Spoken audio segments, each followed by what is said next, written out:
कसं काय मंडळी बरा वा तर तुमका बघून समजलंच असतला की आम्ही काय करतो.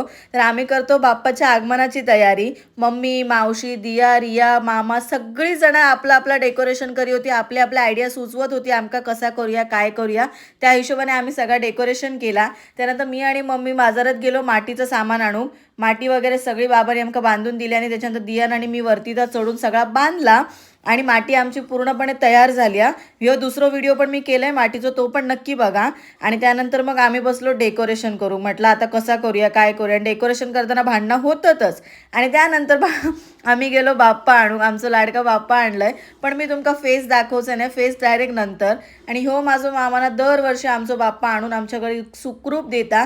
आमच्याच नाही तर गावातल्या ऑलमोस्ट सगळ्यांच्या घरचा बाप्पा तो सुखरूप नेऊन त्यांच्या घरी पोहोचवता. आणि तो आपल्या बाप्पासारखाच नाही का व्यवस्थित सांभाळून घरापर्यंत पोहोचवता. खूप छान वाटतं.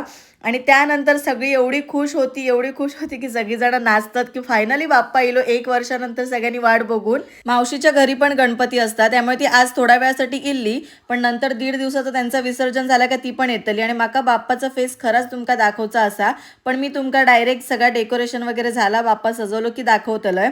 आणि बाकी काय असं ते डेकोरेशन करताना आमची भांडणं होतात पण बाप्पा सजवताना सगळी एकत्र मजा करून बाप्पा सजवतो. आणि ही छोटीशी झलक ही जी तुमका उद्या पूर्णपणे नेक्स्ट व्लॉगमध्ये बघू गावतली. Thank you for watching guys.